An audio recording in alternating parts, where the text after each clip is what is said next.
Salut à tous, ici Alex de Ludovox.fr, bienvenue dans Fido Chrono. Aujourd'hui, on va parler de syllabes. C'est un jeu pour 2 à 6 joueurs à partir de 7 ans pour des parties de 15 minutes environ. Il s'agit d'un jeu dans lequel votre objectif va être de réussir à former des mots. L'idée est que vous allez avoir des cartes en main, 12 au début de la partie, et vous allez pouvoir combiner ces cartes entre elles en sachant que sur ces cartes vous allez retrouver des lettres seules ou bien des syllabes. L'objectif étant d'associer ces cartes entre elles pour former les mots les plus longs possibles. Pourquoi les mots les plus longs? Eh bien tout simplement, si jamais vous parvenez à vous débarrasser de vos 12 cartes en premier, c'est vous qui remporterez la partie.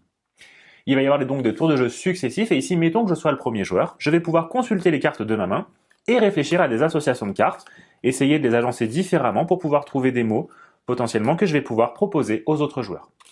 Donc ici, par exemple, je réfléchis, avec cette première carte, par exemple, je pourrais l'utiliser pour faire le son de, ici don ou alors d'où. À noter que lorsque vous formez des mots, vous êtes toujours obligé d'utiliser au moins 2 cartes. Donc là, par exemple, j'ai déjà le mot don qui peut être proposé, et bien entendu, il me faudrait au moins une autre carte, donc ici, ça ne marcherait pas. Important aussi, les mots que vous cherchez à faire, ils doivent être phonétiquement corrects, mais pas orthographiquement. Donc là, en l'occurrence, peu importe de comment est-ce que je vais l'écrire, l'essentiel c'est qu'on entende bien le mot que je veux chercher à construire. Donc là, ici, j'associe un peu mes cartes, je réfléchis, et là, j'ai une idée que je vais pouvoir proposer aux autres joueurs. En l'occurrence, ici, je vais utiliser cette première carte avec le son cla. Ensuite, ici, je vais choisir d'utiliser avec le pot et enfin le ti ici, je vais proposer le mot clapotis. À noter que là, en l'occurrence, j'ai choisi les sections du milieu et là, c'est celle du bas. Ça n'a pas besoin d'être aligné. À chaque fois, je peux choisir indépendamment la partie de la carte qui va m'intéresser. Ici, donc, j'ai composé un mot avec 3 cartes. Mes adversaires vont avoir la possibilité de contester ou non le mot que j'ai proposé. Ils pourraient contester s'ils estimaient que c'était pas correct, par exemple que c'est un mot qui n'existe pas ou que phonétiquement c'est trop maladroit, trop bancal. En l'occurrence ici, il n'y a pas de contestation, clapotis, c'est propre, ça marche bien. Donc en l'occurrence, le mot est validé. Ici, je vais donc pouvoir défausser ces cartes, faisant que je me rapproche un peu plus de la condition de victoire de ne plus avoir de cartes en main. À noter qu'à la fin de mon tour, je ne repioche pas non plus de cartes, donc là, dorénavant, je vais jouer avec 9 cartes, et pendant le tour de mes adversaires, je vais pouvoir commencer à réfléchir au prochain mot que je vais proposer. Ici, on passe donc au tour de la joueuse suivante, et au début de son tour, je ne l'ai pas encore dit, mais si on le souhaite, on a la possibilité de défausser une ou 2 cartes de sa main pour pouvoir en repiocher des nouvelles. Par exemple, ici, mon adversaire, elle a un mot un petit peu long qu'elle a envie d'essayer de faire, mais il lui manque des cartes. Donc là, par exemple, elle va choisir de défausser cette carte-là, qui ne lui sert pas, elle va en repiocher une autre. Ici, c'est pas toujours ce qu'elle voulait, donc là, en l'occurrence, elle va choisir d'en défausser une seconde ici. Donc elle va défausser cette carte-là, et elle va en piocher une autre. À présent, elle a une idée du mot qu'elle voulait faire, et elle a récupéré la carte qu'elle voulait pour cela, et en l'occurrence ici, elle va choisir de nous proposer, avec le B juste ici, avec cette carte-là qui est une carte particulière, puisqu'ici on voit qu'il y a 6 sections différentes. Ici sur ces cartes-là, on va pouvoir choisir la lettre qui nous intéresse. Donc là par exemple on a les 6 voyelles.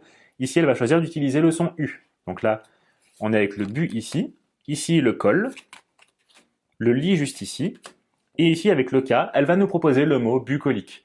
Phonétiquement ça marche très bien, orthographiquement on en est assez loin mais encore une fois c'est pas le propos du jeu, le but c'est vraiment que ce soit phonétiquement correct.